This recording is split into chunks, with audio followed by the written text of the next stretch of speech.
Fray Nelson Medina nació el 13 de mayo del 65 en Bogotá, en el hogar de Bernardino y Maruja. Es el tercero de 4 hermanos y estudió en los dominicos. Un estudiante muy aprovechado. Por ejemplo, participó en las Olimpiadas Internacionales de Matemáticas. Terminada la secundaria, hizo estudios de física pura en la Universidad Nacional de Colombia. En su adolescencia ya demostró el entusiasmo por la predicación, señal de que los grandes predicadores Santo Domingo y Santo Tomás habían conseguido dejar huella en él y por eso optó por formar parte de la Orden de los Predicadores. Detrás de cada acierto hay siempre la palabra, la oración y la fraternidad de una comunidad, y en los errores o desalientos existen las nuevas oportunidades que los ojos propios no ven, pero que sí pueden ver los hermanos. Fue ordenado sacerdote, primero profesó en la Orden Dominica y después recibió de manos de Monseñor Leonardo Gómez la ordenación sacerdotal en el año 92. Sería largo enumerar su prolijo currículum de estudios en las más importantes universidades, una actividad investigadora que ha seguido siempre de la mano con la labor evangelizadora y pastoral, no solo hacia su comunidad, sino también traspasando fronteras. Sus primeras actuaciones en los medios vinieron de la radio, después la televisión, y en el 98 comenzó a navegar con una página web, fraynelson.com. La respuesta de los internautas y la generosidad de las donaciones han permitido ofrecer todo el material de manera gratuita, de modo que esta página web se ha constituido en un portal católico que cuenta con cerca de 2.000 conferencias en formato MP3 y muchos contenidos. Una lista de correo que empezó con algunas decenas de amigos se ha convertido en un vehículo ágil de comunicación que llega a más de 30.000 personas todos los días. El proyecto se llama Alimento del Alma. También está presente en todas las redes sociales. Otro indicador importante, el canal Fray Nelson de YouTube está próximo a los 70 millones de visualizaciones, con más de 350.000 suscriptores. Estas varias cifras han venido creciendo con la gracia de Dios, de modo que se puede hablar, según palabras de Juan Pablo II, de una presencia real en el nuevo aerópago de la tecnología y las comunicaciones. Pero no nos dejemos apabullar por las cifras, porque hoy, sin pantallas de por medio, tenemos aquí con nosotros a Fray Nelson Medina. Gracias. Muchas gracias.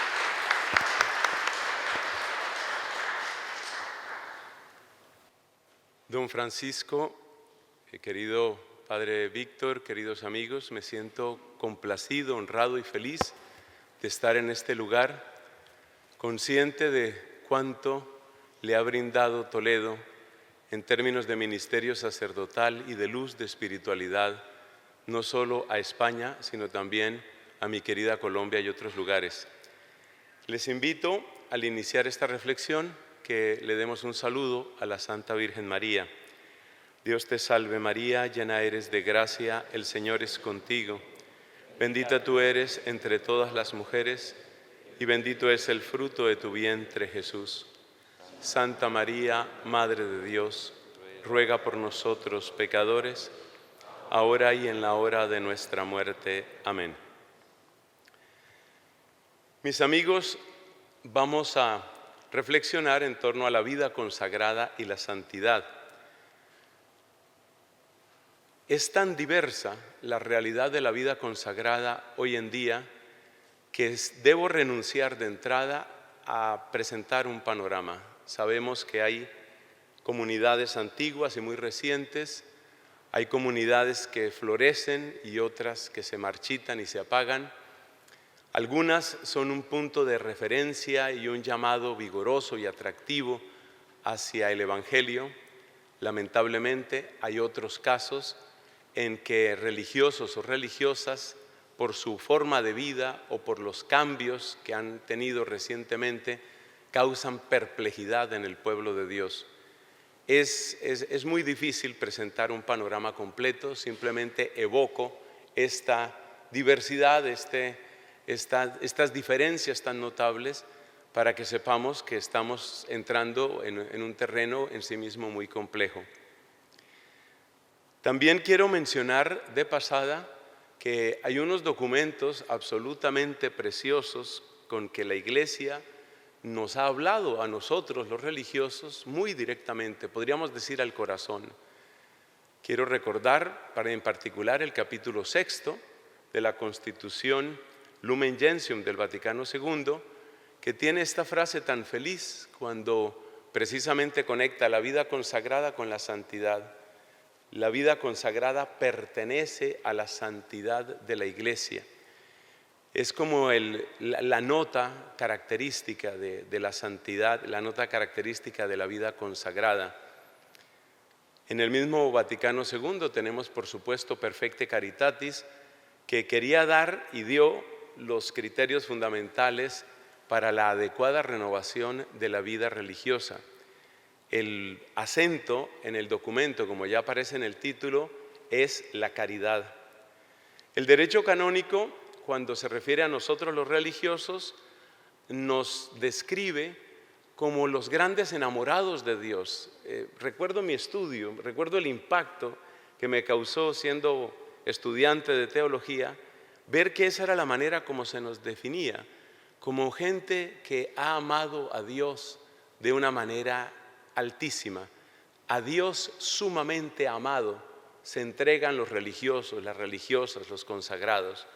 Esa referencia al Dios sumamente amado significa también que nuestro lugar fundamental, que nuestro papel fundamental es mostrar esa llama de amor dentro del cuerpo de la Iglesia.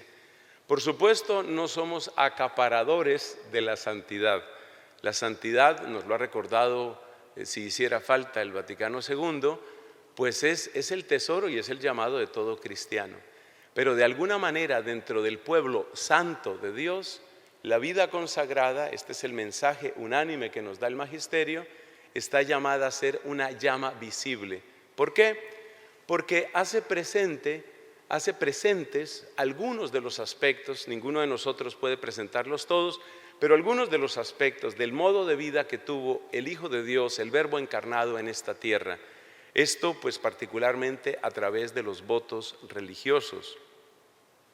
Luego tenemos otros documentos, hay que mencionar aquí el sínodo sobre la vida consagrada, tenemos que mencionar el documento correspondiente, Vita Consecrata, de San Juan Pablo II, y por supuesto cada 2 de febrero, que es jornada de la vida consagrada, los papas nos han dado documentos siempre iluminadores. En este caso, pues hago referencia a ese panorama luminoso de enseñanzas de la Iglesia, pero en este caso lo que quiero compartiros es un poco más en un tono personal y tiene que ver con una pregunta. Lo que voy a desarrollar en los minutos siguientes tiene que ver con una pregunta. A ver, en un tiempo la asociación entre vida religiosa y santidad era bastante natural, ya se tratara de vida contemplativa, misionera, obras educativas, obras de caridad. ¿Qué ha cambiado para que eso no sea lo usual hoy en día?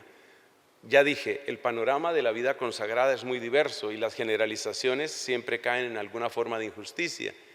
Pero la verdad es que ese panorama ha cambiado, tanto en la manera de percibirse muchos religiosos a sí mismos, como la manera en que el pueblo de Dios mira a la vida consagrada. Esto se nota, por ejemplo, en los documentos típicos de las asambleas capitulares de los religiosos.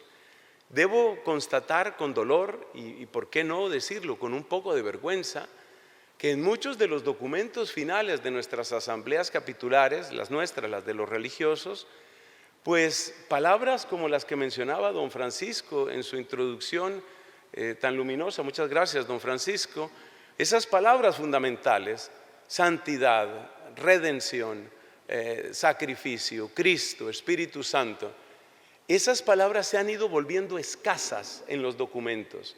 Y cuando esto sucede, todos tenemos que preocuparnos. Cuando la vida espiritual empieza a desaparecer de los documentos es porque primero huyó de los corazones. Yo evoco aquí aquella parte final del libro del profeta Ezequiel, donde el profeta ve con infinita tristeza, él era de familia sacerdotal, Ezequiel, cuando él ve con infinita tristeza que la gloria de Dios va huyendo de la ciudad, que sale del templo, que sale de Jerusalén y que por el camino del Monte de los Olivos se va. La gloria de Dios que abandona Jerusalén es como una espada que destroza el corazón de Ezequiel. Pues yo creo que lo mismo tenemos que sentir nosotros. Cuando la vida espiritual, cuando la asociación viva con Cristo, su sangre, su sacrificio, su redención, el poder de su Espíritu, cuando todo ello empieza a salir de los documentos, así entren temas muy relevantes para nuestra época y para nuestro mundo, yo creo que todos tenemos que tener en el alma un eco del dolor de Ezequiel. Y de esa inquietud brotan estas palabras que aquí comparto como un hermano más entre vosotros. Segunda motivación, la belleza. Ya se trate de pintura, escultura, literatura, arquitectura, ha sido una parte importantísima de la difusión del Evangelio. Y es muy interesante ver la resistencia, o como hoy a veces se dice que tiene un poco más de eco, la resiliencia de lo bello frente a las avanzadas de la secularización e incluso del ateísmo. Todos conocemos, por imagen supongo, y algunos conocerán en persona, la Plaza Roja en Moscú. Y como tengo suficiente edad para recordar muy bien el tiempo del comunismo, además tuve ocasión de visitar Hungría en el año 1982 por aquello de las Olimpiadas de Matemáticas. Me impactaba tanto, incluso en mi juventud, ver que toda esa fuerza materialista y atea no se atrevió a destruir las iglesias. No se atrevió, hay quien lo ha hecho por supuesto, y bueno, España sabe mucho de eso, pero no se atrevieron, aquellos comunistas no se atrevieron a destruir las iglesias, no se atrevieron a destruir lo que era bello.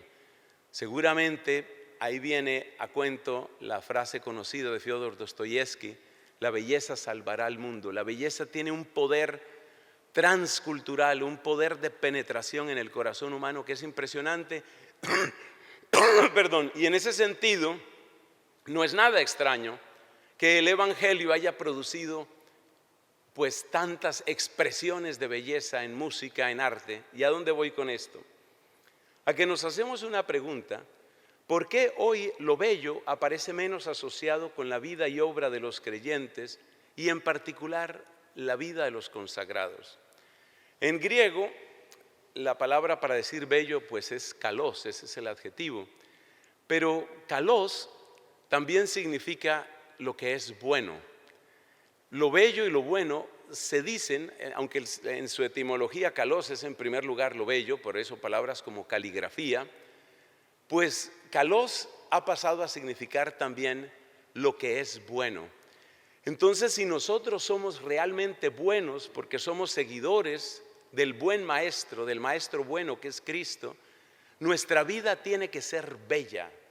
Y en ese sentido la palabra de nuestro Papa Francisco creo que debe encontrar una resonancia muy vigorosa en el corazón de los consagrados. Así que la pregunta que me motiva en todo esto, en este compartir, es: ¿dónde se está quedando la belleza de la vida consagrada? ¿Y qué ha cambiado para que la santidad no sea una asociación espontánea y natural, como indudablemente debería serlo cuando se habla de vida consagrada? Creo que aquí hay que entrar en un terreno un poco doloroso que yo intento resumir con la palabra desconcierto.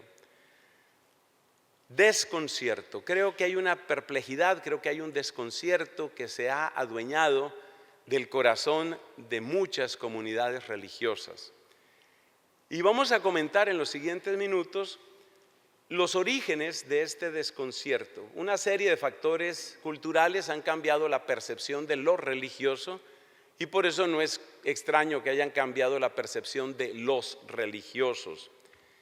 En este desconcierto creo que se han dado dos fases que corresponden de modo genérico, en mi opinión, con lo que llamamos la confrontación de la modernidad y el desafío de la posmodernidad. A ver cómo va esto. La modernidad entroniza la razón humana. La modernidad, según aquella expresión tan conocida de Immanuel Kant, en su documento programático ¿Qué es la Ilustración?, la modernidad declara al hombre, al ser humano, lo declara mayor de edad. Y en ese documento, que yo siempre recomiendo que se lea porque es como un mapa de ruta de lo que ha sucedido, sobre todo en Europa, pero en realidad en todo Occidente, ese documento se llama ¿Qué es la Ilustración?, repito. En ese documento dice abiertamente Kant: ya no necesitamos pastores, ya no necesitamos ministros ni sacerdotes. Es como un grito de rebeldía, es como un grito de independencia frente a lo religioso. Para Kant, el único lugar que le puede quedar a la religión es un poco la preservación de un cierto orden moral en la sociedad. Otro documento de Kant que también es programático y que creo que ha sido seguido a pie juntillas en buena parte de Europa es aquel de la religión en los términos de la razón, en los límites de la razón. Es que el título ya te dice todo. Vamos a ponerle un límite a la religión, que es el límite de la razón.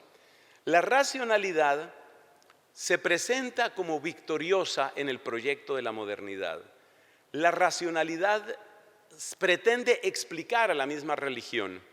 Recordemos aquí, por ejemplo, la obra señera del ateísmo del siglo XIX, cuando Feuerbach escribe La esencia del cristianismo. Oye eso, la esencia del cristianismo, como quien dice, os voy a explicar de dónde viene la fascinación y de dónde viene el encanto, pues, el impacto que tiene la religión. Yo lo voy a explicar, dice Feuerbach.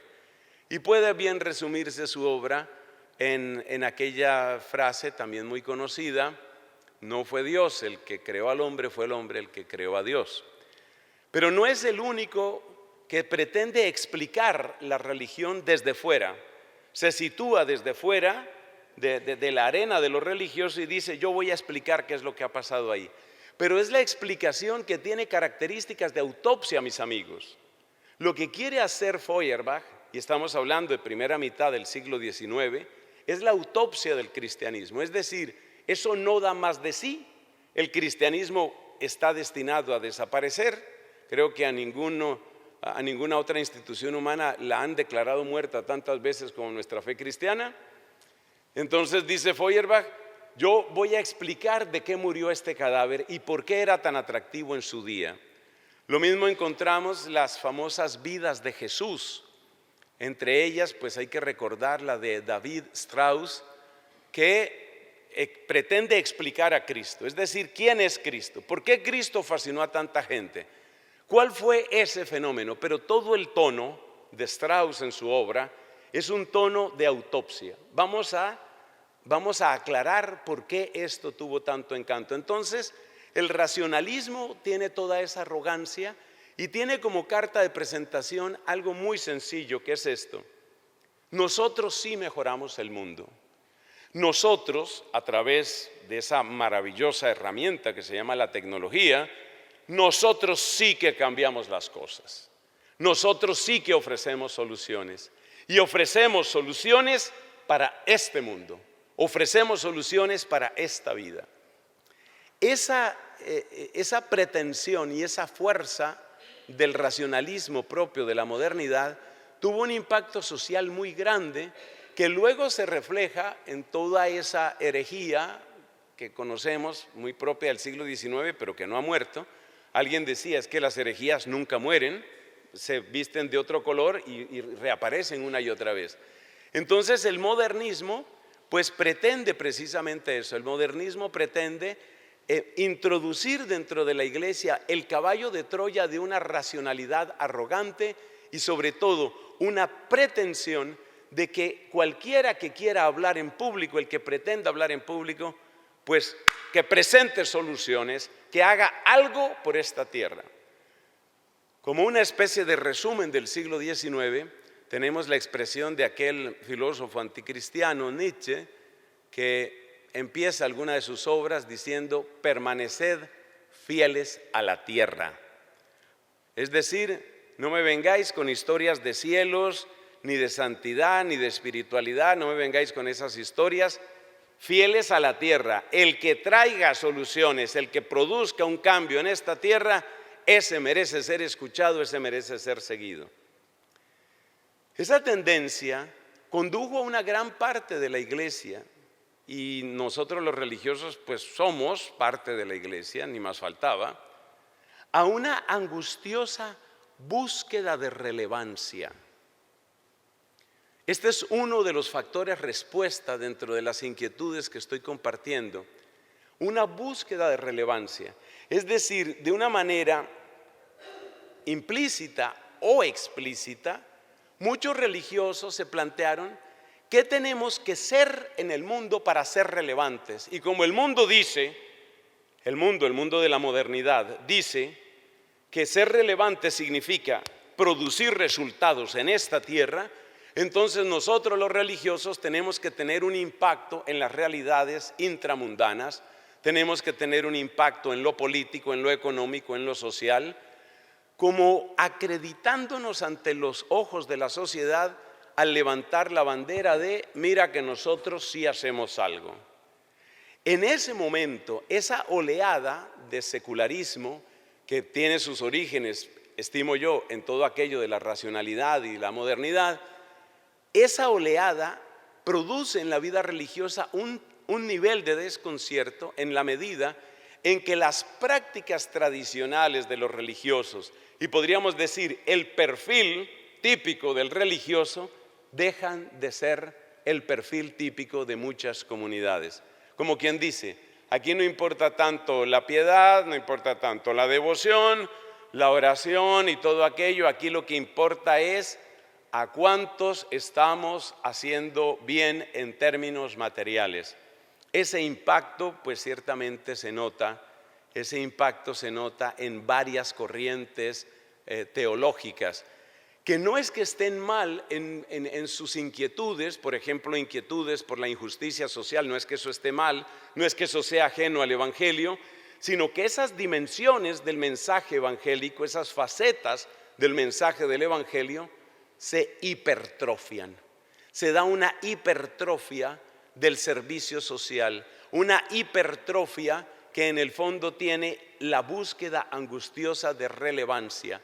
Nosotros como religiosos, las femeninas dirán, las comunidades femeninas dirán, nosotras tenemos que acreditarnos ante la sociedad produciendo un impacto social, es decir, mostrando que sí somos necesarios. Ahí tenemos un elemento que creo que no se puede eliminar, que no se puede descuidar, un elemento de por qué cambia este enfoque de la vida consagrada con respecto a la santidad. Bueno, esa es la parte de la modernidad, dicho de manera pues muy acelerada, claro. El otro factor es lo que viene después de la modernidad, que se ha llamado usualmente el desafío de la posmodernidad. Aunque algunos filósofos dicen, más que posmodernidad debería hablarse de una modernidad tardía, porque hay una cantidad de aspectos de la modernidad, sobre todo la relación con la tecnología, que pasan indemnes de un periodo al otro.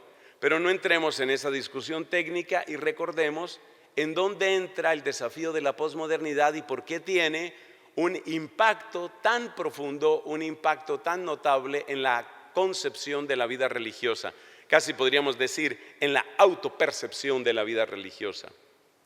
La posmodernidad, como lo han dicho muchos, entre otros el filósofo Bátimo y muchos otros, tiene una gran desconfianza sobre los grandes relatos, lo que sean las instituciones masivas, el Estado, la Iglesia, la cultura.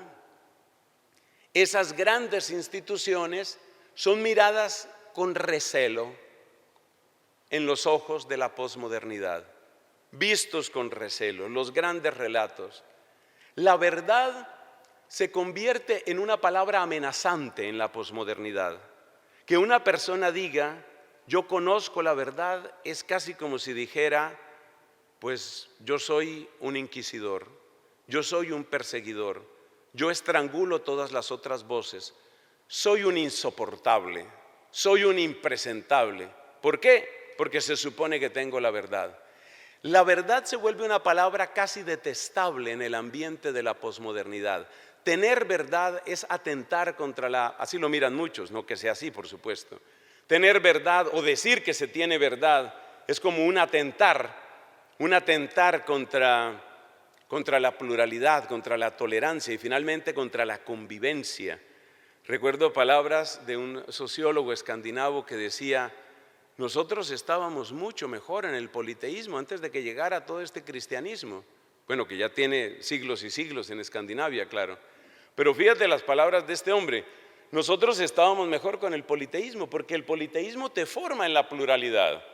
Que a ti te gusta tal diosa y a ti te gusta tal dios, pues aquí aprendemos a convivir. En cambio, aquello de que hay un Dios verdadero, aquello de que hay una verdad, pues eso es una amenaza para la convivencia social. Esta manera de pensar es un misil, es un disparo directo al corazón de la iglesia y al corazón de la vida consagrada. En este punto quiero remitir a los magníficos análisis que hace sobre esta temática de la razón, la modernidad y la posmodernidad el Papa recientemente fallecido, nuestro querido Papa Benedicto XVI. Los análisis de Benedicto son de una finura, de una claridad tan grande sobre cómo la verdad se volvió una palabra sospechosa, se volvió una palabra peligrosa. Entonces, si no existe la verdad, lo que existen son las verdades. Y las verdades significan que se entroniza el individualismo, se entroniza el subjetivismo, se entroniza en silencio, o sea, vuelve a entrar por la puerta de atrás, lo que la Iglesia ya en su momento había rechazado con mucha claridad en los años 50 y 60, es decir, la llamada moral de situación. Cuando empezaba a despegar todo el fenómeno de la posmodernidad, pues ya las facultades de teología y muchos seminarios se matricularon en el estilo de la moral de situación. La iglesia de aquel tiempo se pronunció con mucha claridad al respecto diciendo: ese no es el camino, por ahí no es. Pero después de ser rechazada por la puerta del frente, pues por la puerta de atrás vuelve a entrar la moral de situación en términos de respeto a la diversidad, respeto al ser humano y otras expresiones semejantes. Esta tendencia fracturó en buena parte, y es algo que estamos padeciendo todos, fracturó a la iglesia de muchas maneras. Prácticamente de ahí vienen estas clasificaciones que son tan fastidiosas y que yo espero que el Espíritu Santo nos ayude a superar un día, que progresistas, tradicionalistas, izquierda, derecha, estas palabras son indicativas de esa fractura de la que estamos hablando. Y esa fractura, por supuesto, entra también en la vida consagrada porque impide que se valore de modo unánime el quehacer de la vida consagrada y más concretamente el valor de los medios que tendría que utilizar la vida consagrada para expresar, para practicar, para vivir el carisma de cada comunidad. Es decir, toda esta situación de posmodernidad produjo una crisis que podemos llamar una fuerte inseguridad. Las palabras de muchos de nuestros superiores, incluyo por supuesto a mi comunidad, la Orden de Predicadores, las palabras, los discursos, las declaraciones, las actas de capítulos se volvieron cada vez en un tono que no era simplemente más humilde, siempre estará bien la humildad, pero es que no era simplemente más humilde, era francamente inseguro, un tono inseguro. Es decir, un temor, por ejemplo, a decir Jesucristo es el Señor, un gran temor a decirlo, un gran temor.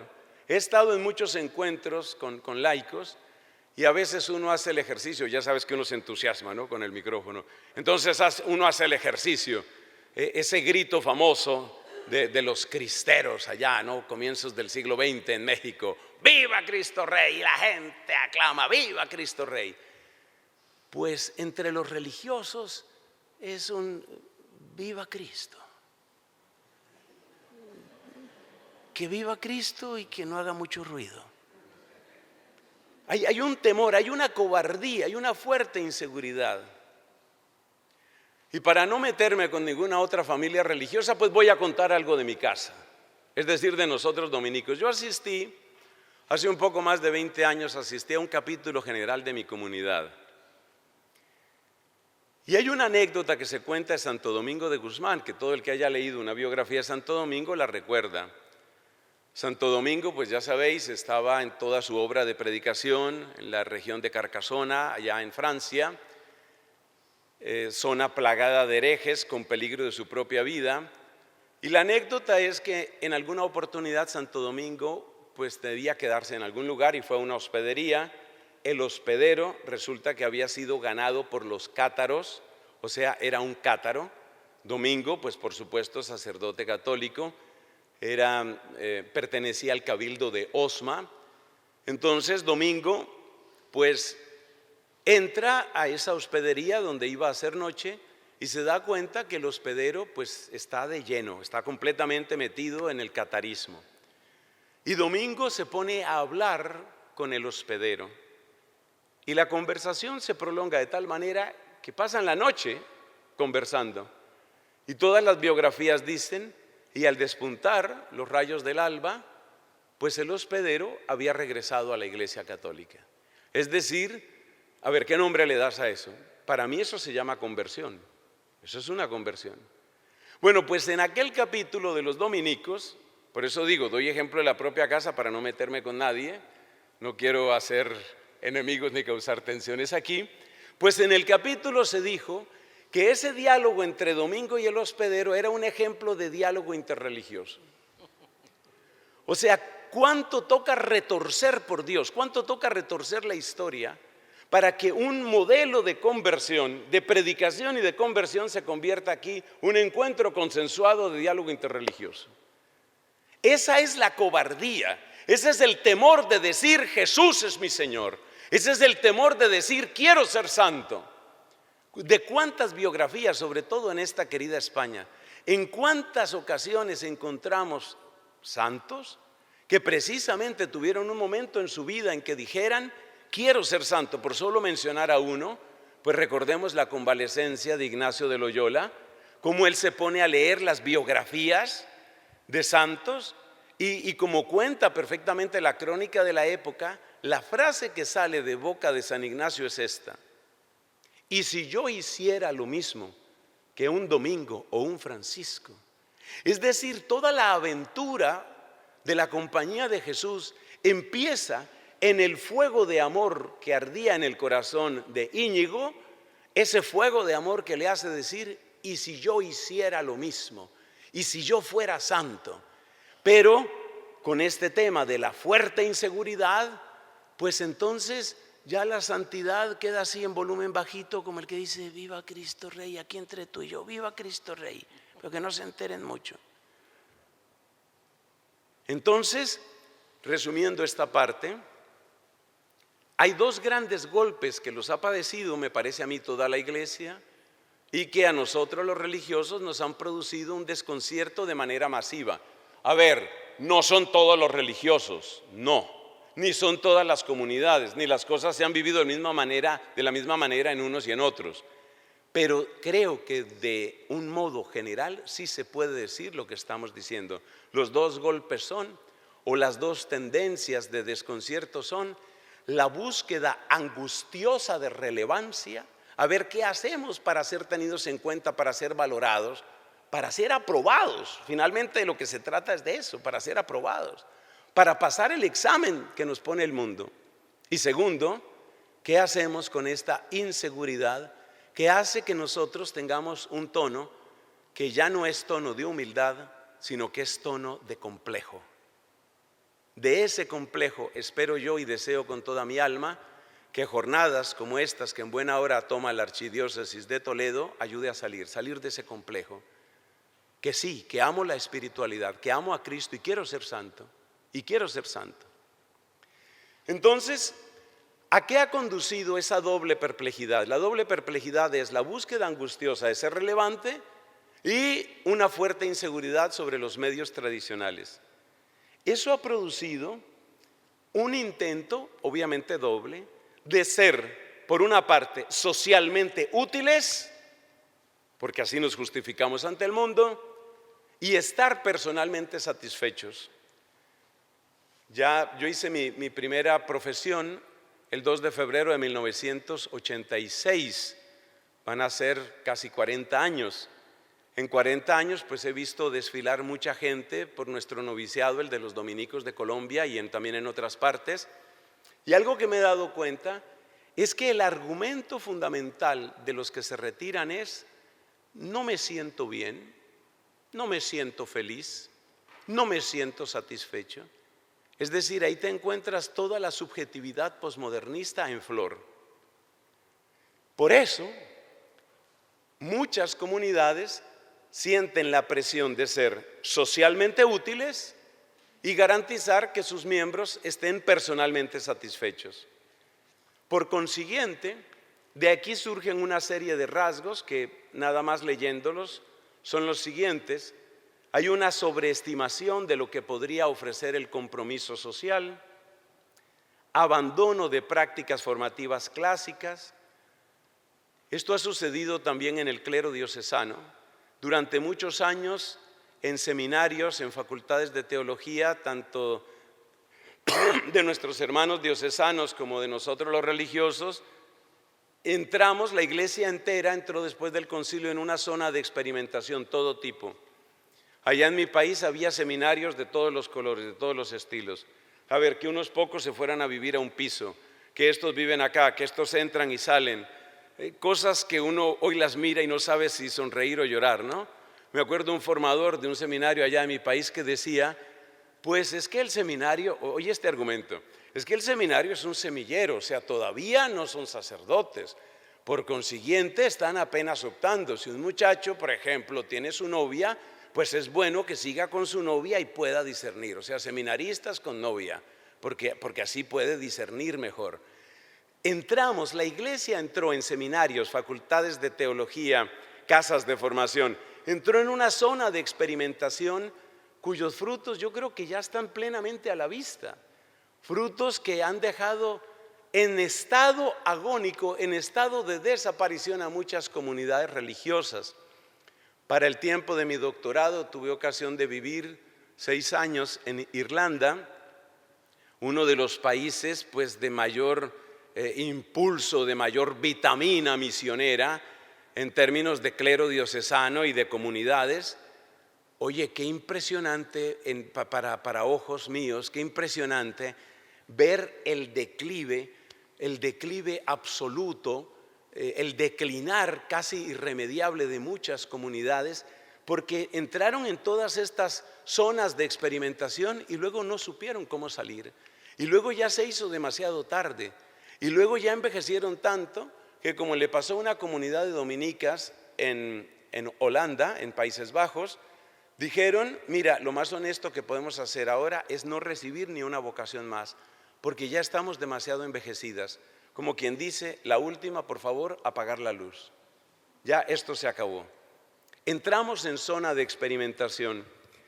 Igualmente, estos esfuerzos llevaron a la urgencia de presentarse como actuales. De esto se ha dado en toda la iglesia, compatibles con el mundo, comprensivos de las tendencias contemporáneas. En algunos sectores de la iglesia incluso se considera que es especialmente eficaz apostólicamente aquel que le mete menos moral y menos liturgia al ministerio. Entonces, aquel sacerdote que es súper moderno, aquel religioso que es súper moderno, mente amplia, por favor, aquí de lo que se trata es de tolerancia y de apertura. Ese es el que se supone que es apostólicamente más eficaz. Y sabemos lo que sucede, sabemos lo que viene detrás de eso. Yo diría que en cierto modo, se está dando un despertar en la iglesia. Y por eso cuando don Víctor me comentaba de estas jornadas, pues por supuesto me alegré de ser un invitado, pero me alegré también de que esto estuviera sucediendo. Y os invito, hermanos, aquí de corazón a corazón, alegraos de que esto esté pasando. Porque esto, que bien resumía don Francisco en volver a lo esencial, esto es lo que necesitamos. Esto es lo que hace falta en Colombia, lo que hace falta en Latinoamérica o Hispanoamérica, lo que hace falta en muchos lugares. Y lo único que está floreciendo en la iglesia hoy, os lo puede decir un dominico misionero, lo único que está floreciendo es aquello que se apega a las fuentes, que se apega a la raíz, que se apega al Espíritu Santo. No quiero presentar aquí más de mi currículum, pero puedo deciros que he estado predicando en Corea del Sur, en Macao, en Hong Kong, en Japón, aquí en Europa varias veces, por supuesto, en América desde Canadá hasta Chile. O sea, creo que tengo un poco una idea de lo que estoy diciendo. Y lo único que está floreciendo en la iglesia es allí donde se toma en serio la fuerza del Evangelio y donde recuperamos el vocabulario fundamental. Terminemos con algunas propuestas y luego, según se me ha dicho, pues habrá espacio para algunas preguntas o un poco de diálogo. Entonces, propuestas a la luz de todo esto, ¿cómo podemos reenfocar, con humildad por supuesto, cómo podemos reenfocar nuestra vida consagrada para que sea lo que puede ser, lo que quiere ser, lo que Cristo quiere que sea, lo que nos han enseñado nuestros papas, que nos han hablado con tanta honestidad, nos han hablado con tanta, podríamos decir, claridad, casi en algunos casos rudeza? Por ejemplo, oír al Papa Francisco como nos habla a nosotros los religiosos del daño que nos ha hecho la acumulación de dinero a nosotros los religiosos. Francisco es directo cuando nos habla a nosotros y está bien que lo sea. Entonces, propuestas, pues empezar por decirnos la verdad. Yo creo que ya terminó el tiempo de la fantasía y de tanta experimentación ilusa. Es el tiempo de decirnos la verdad. ¿Y decirnos la verdad en qué sentido? Pues reconocer que hay errores. Llamemos error al error, llamémoslo por su nombre. Si nos hemos equivocado, pues lo mismo que toda la iglesia tenemos que corregirnos, hacer penitencia y enmendarnos. Eso es lo que nos corresponde. Entonces, empezar por la honestidad. Segundo, por supuesto que necesitamos grandes dosis de humildad.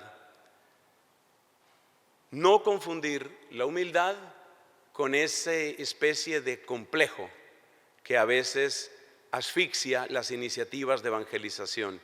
Pero la humildad la necesitamos.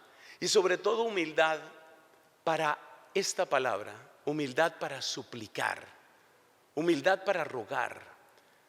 Cuando hablaba de la vida consagrada, el Papa, San Juan Pablo II, hablaba del don de la vida consagrada. Que no se nos olvide que es un regalo, que no se nos olvide que nosotros, los religiosos, no le estamos haciendo un favor a Cristo. Es Él el que nos ha mirado con infinita ternura y compasión y ha querido poner en nuestras débiles manos tesoros tan grandes de santidad como los que cuenta la tradición de toda la iglesia y que en un lugar como España han florecido de tantas maneras. Entonces necesitamos una gran dosis de humildad para suplicar a Dios, para decirle al Señor: concédenos ser tuyos, concédenos amarte con todo nuestro ser, concédelo, Señor, pero será un regalo. Esta humildad, atención, no es únicamente para las comunidades antiguas que perdieron el camino, no. Cuidado, que también se detectan brotes terribles de soberbia y de arrogancia en comunidades nuevas. El hecho de ser comunidad nueva, el hecho de ser sangre nueva no significa ser sangre pura. Así como el hecho de ser comunidad antigua no significa ser comunidad sabia. Ni la sola antigüedad da sabiduría, ni la sola novedad da pureza de intención. Así que me atrevo con sencillez, pertenezco a una orden que acaba de completar 800 años, pero me atrevo a pedir con toda sencillez y fraternidad y reconociendo todo lo nuestro, digamos de los de antes, Me atrevo a pedir a las comunidades recientes, a las comunidades nuevas, avanzad por el camino de la humildad, porque también la arrogancia se entra en algunas comunidades nuevas en términos de que, por ejemplo, todo lo que se ha hecho antes, ¿no?, lo que llaman el complejo de Adán, ¿no?, lo que se ha hecho antes no vale, ahora es que estamos empezando. Como decía simpáticamente un padre recordando su época de seminarista, burlándose de sí mismo, decía este padrecito, lo conocimos y lo quisimos mucho allá en mi país, el padre Fernando Umaña. Yo lo escuché de su propia boca, decía este sacerdote, burlándose, repito, de sí mismo: cuando yo era joven y estaba en el seminario, yo miraba la iglesia de aquel tiempo y hacía un diagnóstico. Lo que pasa es que hasta ahora no han sabido predicar. Como quien dice, conmigo empieza una nueva etapa. Por favor, comunidades nuevas, no caigáis en esos errores. Recordad que estáis hechas del mismo barro que todos. Y precisamente, algunas de las medidas que ha tenido que tomar la Santa Sede con comunidades nuevas tienen una razón de ser. Es que es muy fácil criticar al Papa desde lejos y es muy fácil criticar al Vaticano desde lejos. Pero los que hemos estado un poco más metidos en algunos de estos temas, pues nos damos cuenta que el cúmulo de abusos de autoridad, de poder, incluso abusos sexuales y desórdenes, pues están tristemente muy bien repartidos por toda la iglesia, por lo antiguo y lo nuevo. Entonces, si somos o si sois comunidades nuevas, por favor no olvidar que la humildad es la marca del corazón de Jesús, como él mismo lo dijo. Por supuesto, la propuesta de propuestas es la conversión a Jesucristo. Redescubrir el vocabulario fundamental. Convertirnos a Jesucristo significa redescubrir el vocabulario. Muchas veces en encuentros con laicos me gusta decirles: si escuchas a un sacerdote o si lees 1, 2, 3 de sus libros y no aparecen, sobre todo si no aparecen con frecuencia la gracia, la redención, el sacrificio, la santidad, el poder del Espíritu, el valor de los sacramentos, si pasas y pasas páginas y nada que el hombre habla o la mujer, si nada que el autor o autora habla de redención, de pecado, de cambio, de conversión, desconfía. Y resulta que luego el tiempo da la razón. Y en más de una ocasión, pues la Santa Sede ha terminado pronunciándose. Algunos dicen ya demasiado tarde, cuando ya las obras han llegado a todas las librerías católicas y han sido adquiridas, compradas como pan caliente. Entonces, cuando hablo de conversión a Jesucristo, estoy hablando conversión que cambia los corazones, pero que cambia también el lenguaje. Tenemos que volver al vocabulario fundamental. Fidelidad a la propia tradición, sin idolatrías ni arrogancias, y sobre todo, creo que es la ruta de siempre, una actitud de gratitud, de confianza y de esperanza.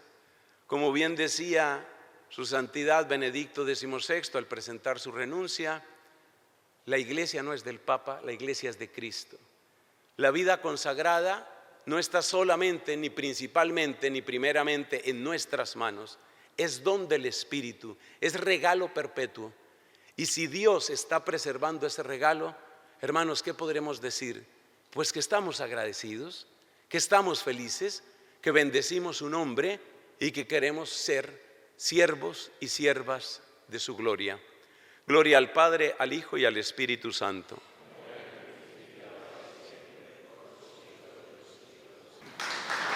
Gracias. Muchas gracias.